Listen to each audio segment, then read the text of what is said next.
সম্মানিত মুসলিম کرام, আসসালামু আলাইকুম রহমতুল্লাহ। আল্লাহ তাআলা তার রাসূলদেরকে পাঠিয়েছেন হেদায়েত এবং দ্বীনে হক। তো এই দ্বীন সম্পর্কে আল্লাহ তাআলা সূরা শুরা মানে পরামর্শ সূরা, আমরুম শুরা বাইনহুম, এই সূরা এই সূরার 13 নম্বর আয়াতে আল্লাহ তাআলা ঘোষণা করেছেন আন আকিমুদ্দিন ওয়ালা তাতাফাররাকু ফিহি, যে আল্লাহ বলেছেন যে তোমরা দ্বীন কায়েম করো এবং দ্বীন কায়েমের ব্যাপারে তোমরা মতভেদ করবে না। তো এই দ্বীন কায়েম আল্লাহ করতে বলেছেন আমাদেরকে, এটা একটা আল্লাহর আদেশ। এই আদেশটির সাথে দেখেন অন্য একটি আদেশ, আকিমুসসালাহ আকিমুদ্দিন। আল্লাহ তাআলা কোরআন পাকে আকিমুসসালাতা যেভাবে বলেছেন আকিমু শব্দ দ্বারা যে তোমরা নামাজ কায়েম করো, ঠিক একই শব্দ দ্বারা আল্লাহ বলেছেন আকিমুদ্দিন, তোমরা দ্বীন কায়েম করো। তো একই শব্দ দ্বারা যে বিষয়গুলি আল্লাহ আদেশ করেন তার মধ্যে একটা সামঞ্জস্যতা থাকে।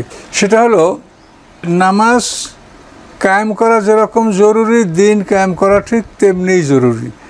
বেনামাজির সাথে আমাদের বরিশালে তো একটা কথা আছে যে বেনামাজি কুকুরের সহিত অধম।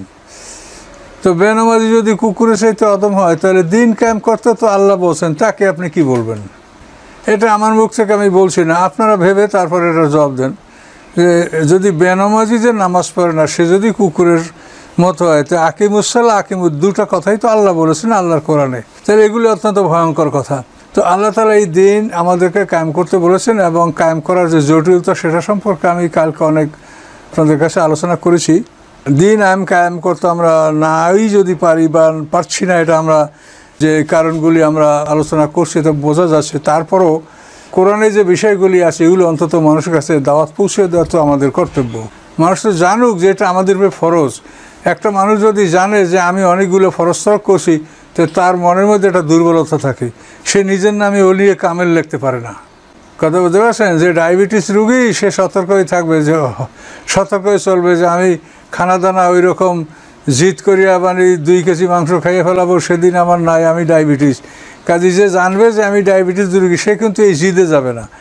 আর যারা ওই রকম স্বাস্থ্য জিদি মানুষ দে গোস্ত খাবো 2 কেজি 5 কেজি, হ্যাঁ মিষ্টি খাবো 5 কেজি। তো এখন আমাদের কথা হচ্ছে যে আমাদের দেশের মানুষেরা মানে অহরহ ফরজ তরক করছে, অথচ এর মধ্যে তারা নিজেদেরকে ওলি আল্লাহ ঘোষণা করছে।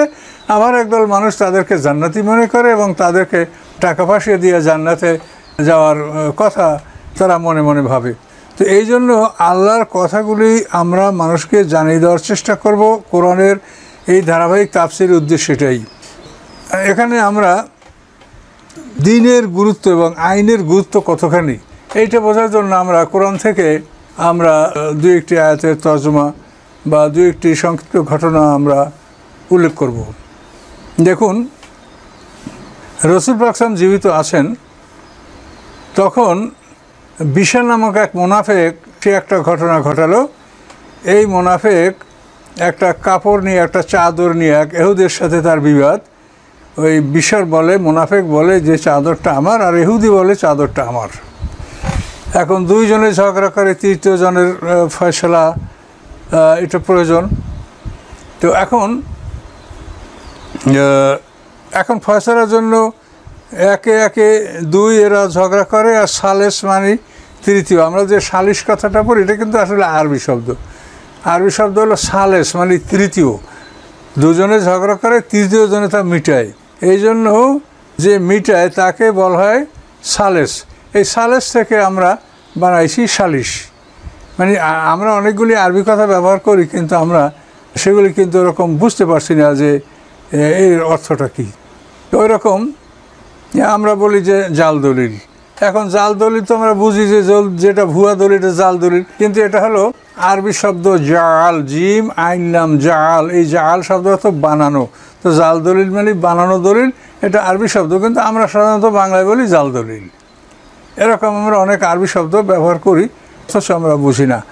তো এখানে এই বিশাল মুনাফিক এ দাবি করে এই কাপড়টা আমার, আর তার ইহুদিও একজন সেও দাবি করে যে কাপড়টা আমার। এখন ফয়সালা দরকার। এখন যে বিশাল মুনাফিক ও বলে যে এইটার ফয়সালার জন্য ইহুদি নেতা কাব বিন আশরাফের কাছে যাব। কেন কাব বিন আশরাফ সে তো ইহুদি নেতা, আবার সে সালিশি ব্যবস্থা করে এবং ঘুষ খায়, তাকে ঘুষ দিয়েও সালিশির রায় পাল্টানো যায়। তো এই জন্য ওই যে বিশার যে মোনাফেক দাবিদার, ও বলে যে ফয়সালার জন্য আমি কাব বিন আশরাফের কাছে যাব। আর ইহুদি মানে না, সে বলে যে না, এটার ফয়সালার জন্য আমি মুহাম্মদ সাল্লাল্লাহু আলাইহি ওয়াসাল্লামের কাছে যাব। তার কারণ ইহুদি যদিও ইহুদি, তো সে তো মুহাম্মদ সাল্লামকে চিনে যে মুহাম্মদ সাল্লাম কোনোদিন অবিচার করবেন না, অন্যায় সালিশি করবেন না। তো এই জন্য শেষ পর্যন্ত ইহুদি যখন কাব বিন আশরাফের কাছে যাবেই না, তখন ও বিশার মুনাফিক ও মনে করলো যে আমার অসুবিধা কোথায়, আমি তো মুসলমান, মুহাম্মদ সাল্লাল্লাহু আলাইহি ওয়াসাল্লাম হয়তো আমার পক্ষে রায় দিবেন বা আমাকে সে সমর্থন করবেন, যেহেতু আমি তো তার দলের লোক, কাজে এখানে মুহাম্মদ সাল্লামের কাছে যাওয়াতেও আমার কোনো অসুবিধা নাই, রাজি হয়ে গেল। এখন দুজনই মুহাম্মদ সাল্লামের কাছে গেলেন, উভয়ই তাদের বক্তব্য পেশ করলেন। এরপরে আল্লাহ রসুল জেনে শুনে রায় দিয়ে দিলেন যে এই কাপড়টা ইহুদির, এটা তুমি পাবে না, এটা ইহুদি পাবে। এখন এই বিশাল মুনাফিক মনে মনে খুবই ক্ষুব্ধ হলো যে আমি মুহাম্মদ সাল্লামের দলের লোক, আমি মুসলমান, হ্যাঁ, আমার পক্ষে রায়টা হলো না, তাহলে এইটা কীভাবে এই রায়টা পাল্টানো যায়। তখনও মনে মনে একটা সন্ধি করলো যে ওমর ফারুক হলো খুব রাগী আর মেজাজি মানুষ, আমি তার কাছে এই বিষয়টা যদি নিয়ে যাই, আর যদি সে দেখে যে আমি একজন মুসলমান, আমার প্রতিপক্ষ ইহুদি, তো ওমর ফারুক রেগে যাবেন এবং অবশ্যই ইহুদির বিপক্ষে তিনি রায় দেবেন, আমি রায়টা পাবো। এই মনে ভেবে এখন ওই বিশাল মুনাফেক সে বলে যে দেখো ভাই, এই সালিসিটা আমার পছন্দ হয় না, এটা আমি সানি করব, এটা আমি রিভাইজ করব, হ্যাঁ, এটাকে আমি রিভিউ করব, রিভাইজ করব, এটা আমার পছন্দ হয় না। তো কার কাছে? তো বলে ওমর ফারুকের কাছে যাব। তখন ইহুদি একটু ঘাবড়ালো যে ওমর ফারুক রাগী মানুষ, আবার তার কাছে গেলে আমি কোন বিপদে পড়ি। কিন্তু শেষ পর্যন্ত ইহুদি ভাবলো যে ওমর মুহাম্মদ সাল্লামের শিষ্যত্ব গ্রহণ করছে, ওমর মুসলমান, কাজে সেও অন্যায় সালিশি করবে না। ঠিক আছে, তুমি যে আমিও যাব। এরা দুজনই ওমর ফারুকের কাছে গেল, বিশাল মুনাফিক এবং ইহুদি। যাওয়ার পর ওমর ফারুককে বললো যে আমরা এই কাপড়টা নিয়ে বিবাদমান, আমরা দুই ব্যক্তির মধ্যে আপনি সালিশি করেন। তখন ওই ইহুদি বলল যে এ ব্যাপারে আমরা কিন্তু ইতিপূর্বে মোহাম্মদ সাল্লাল্লাহু আলাইহি ওয়াসাল্লাম গেছিলাম, সে ওটা রায় দিয়েছে, কিন্তু সেই রায়টা উনি পছন্দ করেন নাই। মোহাম্মদ সাল্লাল্লাহু এই কাপড়টার ব্যাপারে আমার পক্ষে রায় দিয়েছিলেন, কিন্তু উনি এটা পছন্দ না করে সানি করার জন্য আপনার কাছে আসছেন। তখন ওমর ফারুক বিশারকে বলে যে এই ইহুদি যা বলে কথা কি সত্য? মোহাম্মদ সাল্লাল্লাহু রায় দিয়েছে, তারপরে তুমি আমার কাছে এসো? কারণ হ্যাঁ, বিষয়টা সত্য। আচ্ছা, যদি সত্য হয় তুমি অপেক্ষা করো। ওরা দুজন অপেক্ষা করছে। ওমর ফারুক ঘরে গিয়া ভিতর থেকে একটা তলোয়ার নিয়ে আসিয়া, তলোয়ার দিয়া ওই বিশাল মুনাফিককে এক কোপে একেবারে তার শিরচ্ছেদ করে ফেলাইল। তাকে কাটে ফেলে ইহুদিকে বললো যে তুমি চাদর নিয়ে যাও। এখন এই ঘটনায় রাসূলুল্লাহ সাল্লাল্লাহু আলাইহি ওয়াসাল্লাম যখন খবর গেল, মুসলমানরা জানতে পারলো, তখন সবাই এটা বিব্রত বোধ করলো। আল্লাহ রসুল বললেন যে ওমর যা করেছে এর কোনো দায় দায়িত্ব আমি নিতে পারবো না। সে তার কাছে সালিশিতে একটা লোক গেছে, সে সালিশি করার পরিবর্তে সেই মানুষটাকে হত্যা করেছে। এ ব্যাপারে কি বিষয়, কি ভালো মন্দ, এর দায় দায়িত্ব আমি নেব না, এটা ওমর ফারুকের দায়িত্ব, তার উপরই থাকবে। এভাবেই একটা সমাজে একটা থমথমে ভাব বিরাজ করছিল।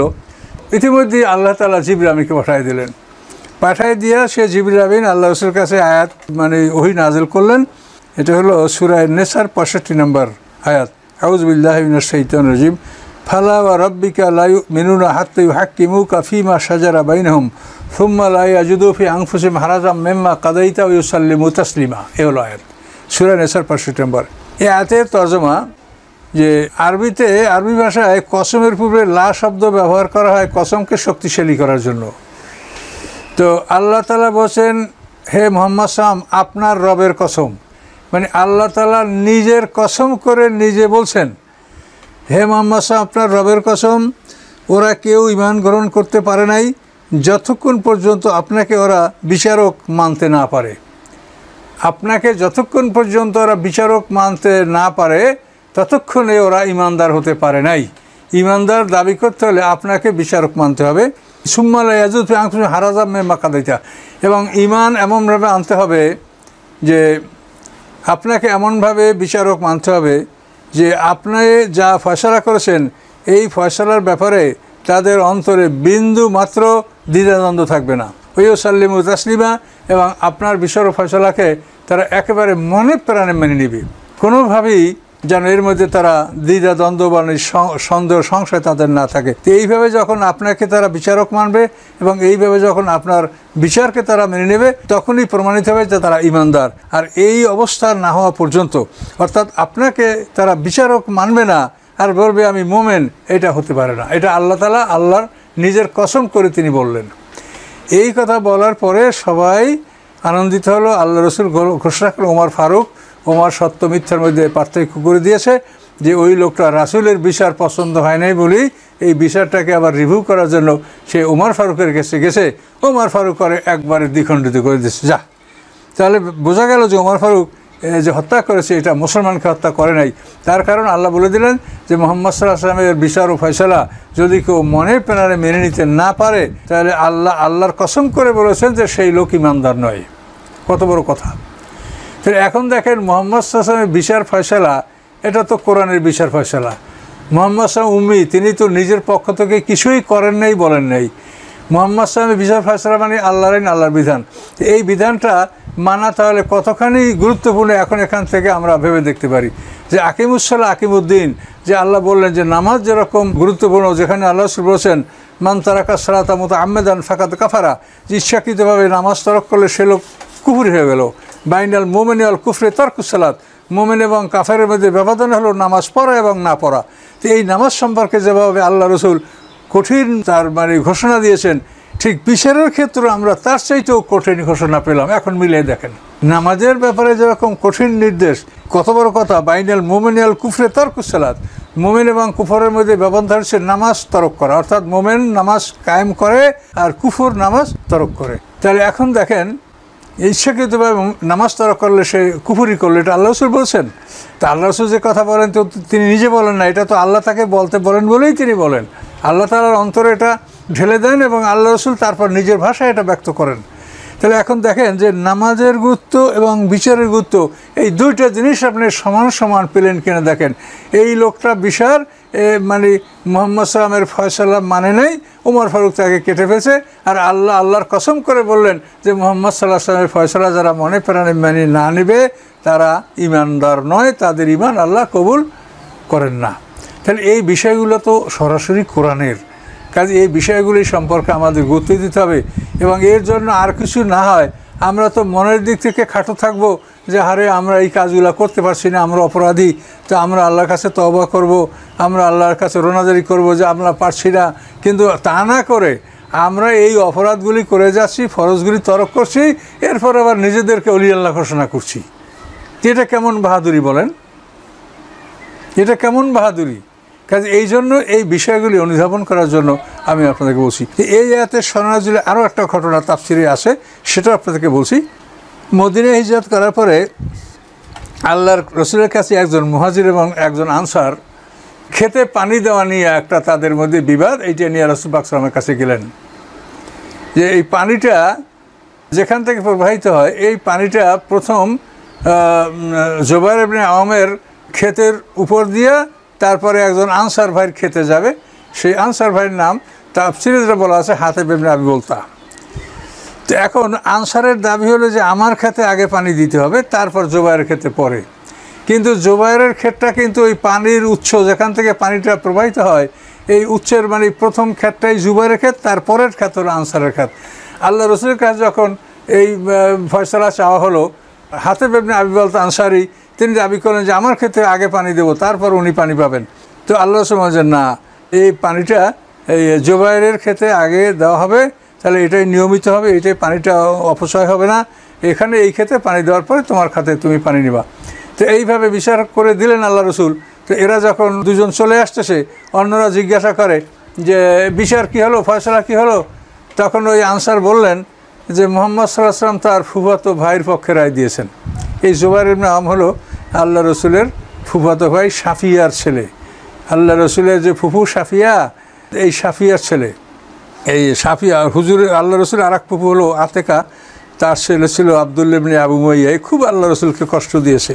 তো এই জুবাইর ইবনে আওয়াম কিন্তু আল্লাহ রসুলের খুবই ঘনিষ্ঠ সাথী ছিলেন এবং জান্নাতের সুসংবাদপ্রাপ্ত জুবাইর ইবনে আওয়াম। তো এখন এই কথাটা কত দুঃখজনক যে মানুষেরা জিজ্ঞাসা করে যে মুহাম্মদ সাল্লাম কী ফয়সালা দিলেন? ও আনসারি বলল যে মুহাম্মদ সাল্লাম তার ফুফাতো ভাইয়ের পক্ষে রায় দিয়েছে। তো এই কথায় আল্লাহ সন্তুষ্ট হলেন যে তুমি এই কথা বললে মুহাম্মদ সাল্লাল্লাহু আলাইহি ওয়াসাল্লামের ফয়সালাটা তোমার পছন্দ হলো না, তুমি বললে যে সে তার ফুফাতো ভাইয়ের পক্ষে রায় দিয়েছে। কাজে এই জন্য আল্লাহ নাযিল করলেন যে মুহাম্মদ সাল্লামকে যদি তোমরা কেউ বিচারক হিসাবে মেনে নিতে না পারো এবং তার বিচারটাকে মনে প্রাণে যদি তোমরা গ্রহণ করতে না পারো, স্বেচ্ছায় স্বাভাবিকভাবে গ্রহণ করতে না পারো, তা আল্লাহর কসম করে বলছেন যে তোমরা মুমিন হতে পারো নাই। তাহলে এখন এখানে দেখেন যে মুহাম্মদ সাল্লাল্লাহু আলাইহি ওয়াসাল্লামের বিচার ফয়সালা মানার ব্যাপারে যে কঠোরতা আসছে, ঠিক নামাজের ব্যাপারে একই ধরনের কঠোরতা আসছে।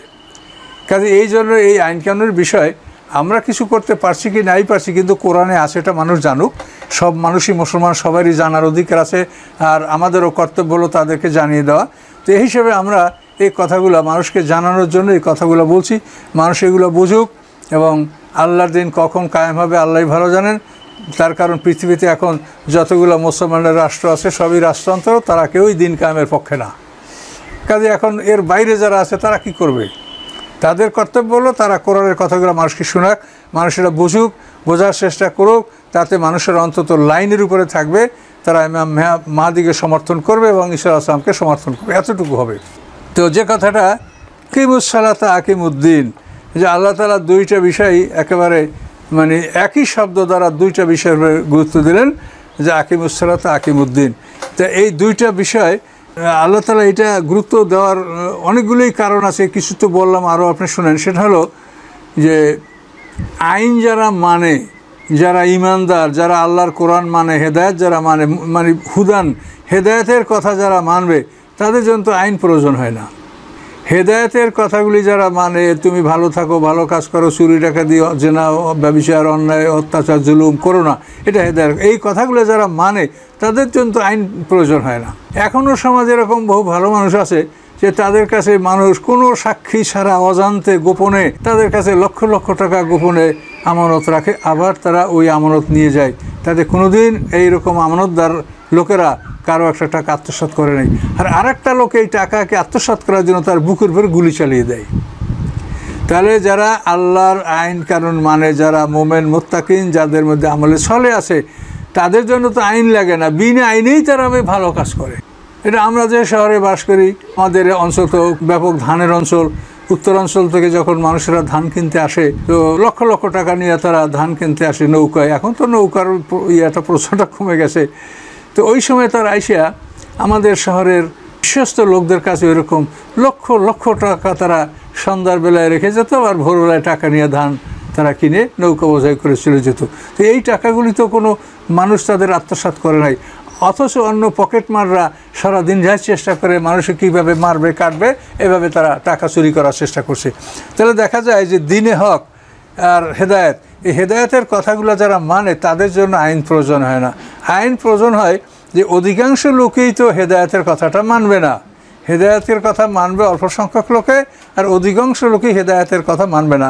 কাজে যারা হেদায়েতের কথা মানবে না তাদেরকে মানে দমন করার জন্য এবং তাদের থেকে মানে সমাজের যে বিশৃঙ্খলা সৃষ্টি হবে, এই সমাজকে সুন্দর রাখার জন্য এই বিধান রাখা হয়েছে যে যারা এই আল্লাহর শরীয়তে যে বিধান, এই বিধানগুলি যারা মানবে না তাদেরকে আইনের মাধ্যমে শাস্তি প্রয়োগ করে তাদেরকে দমন রাখতে হবে এবং সমাজকে সুস্থ রাখতে হবে, সমাজ যেন বিশৃঙ্খলা ছড়িয়ে না পড়ে।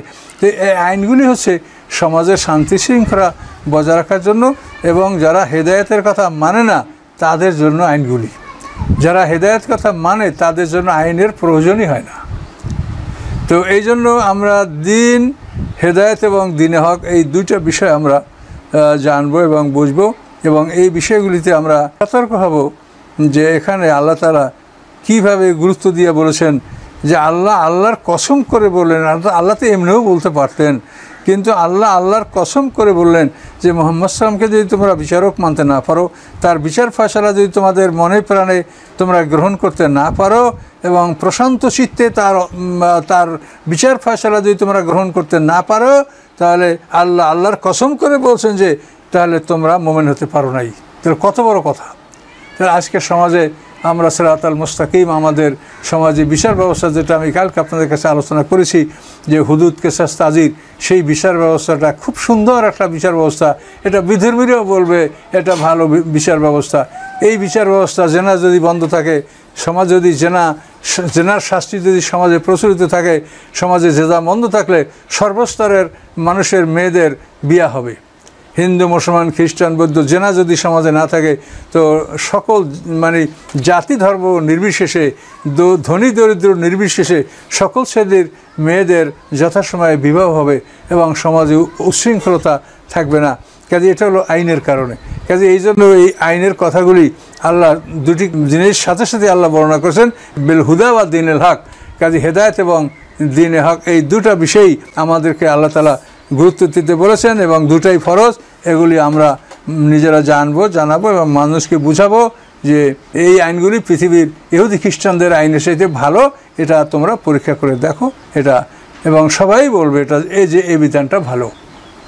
সম্মানিত সুধী, কোনো ধর্মের সমালোচনা আমি করতে যাব না, ওটা আমার দরকার নেই, ব্লাসফেমি। তো এক কথায় আপনারা এটা অন্য সাথে আপনারা এটা তুলনামূলক আলোচনা করে দেখেন, তাতে প্রমাণ হবে যে আল্লাহর আইনগুলি অতি সুন্দর।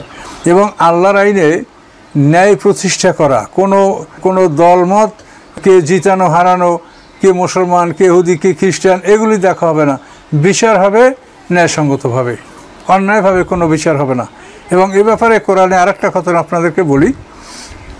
ঘটনা হলো, আয়াত হলো, এটাও সূরা নিসার মধ্যে, আউযু বিল্লাহি মিনাশ শাইতানির রাজিম, ইন্না আনজালনা ইলাইকাল কিতাবা বিল হক লিতাহকুমা বাইনান নাস বিমা আরাকাল্লাহ ওয়া লা তাকুন লিল খাইনিনা খাসিমা। এই আয়াত সূরা নিসা 105 নম্বর আয়াত। এখানে একটা ঘটনা, তোমা ইবনে উবারাক এ চোর। তো এই লোক একজন সাহাবীর বাড়ির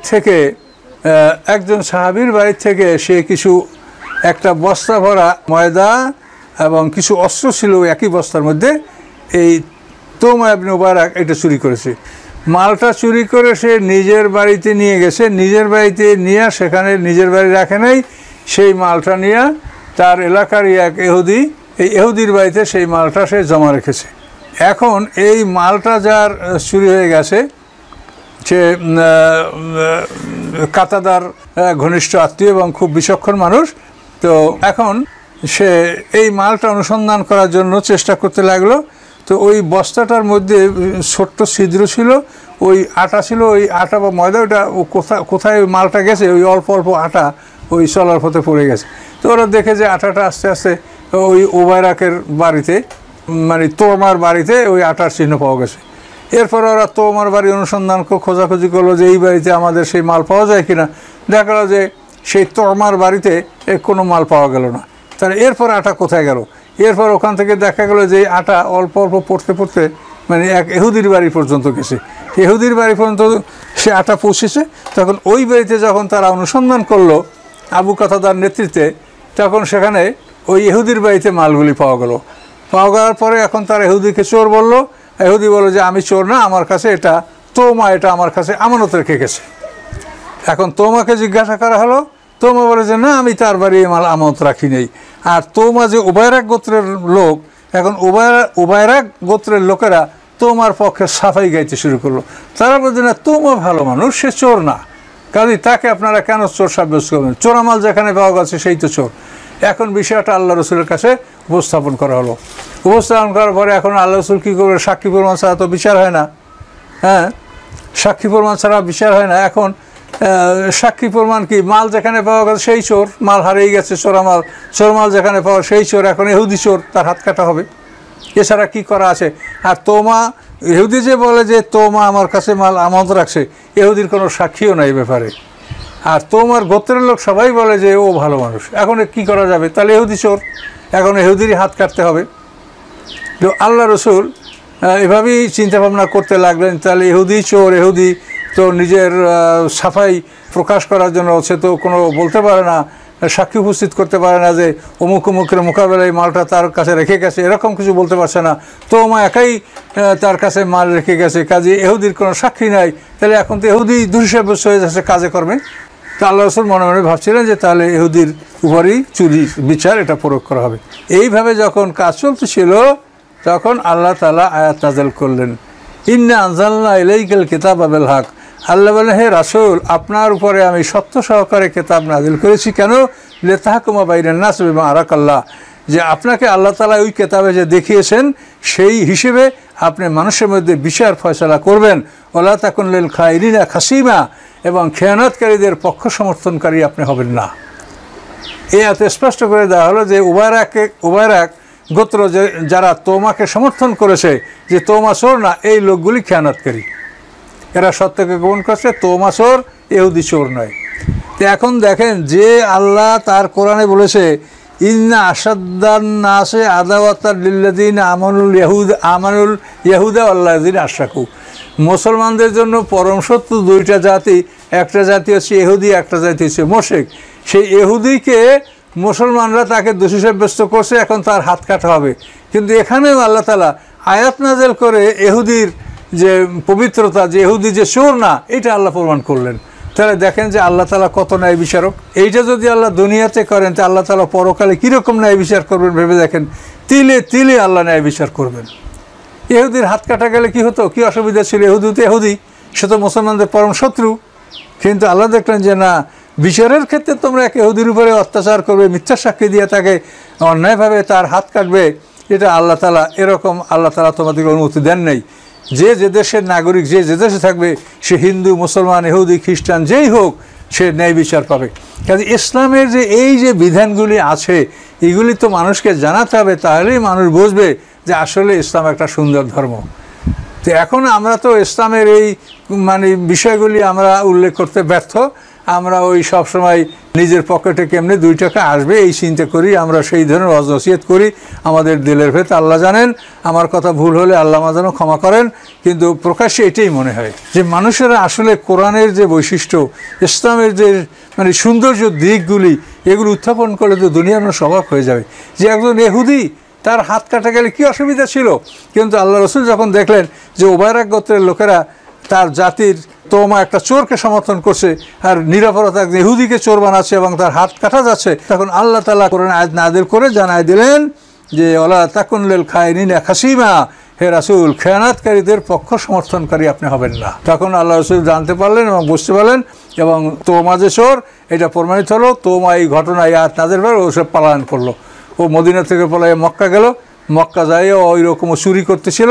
চুরি করতে গিয়ে কোনো এক বাড়িতে শীত কেটে ঢুকেছে, যে যেখান থেকে শীত কেটে ঢুকেছে সেই ওয়ালের তলে চাপা পড়েই এই তোমার মৃত্যু হয়েছে। ইহুদিকে আল্লাহ এভাবে মুক্তি দিয়েছেন এবং মুসলমানদেরকে আল্লাহ তওবা করতে বলেছেন যে খবরদার, তোমরা এভাবে কোনোদিন তোমরা আল্লাহ থেকে সত্য গোপন করতে পারবে।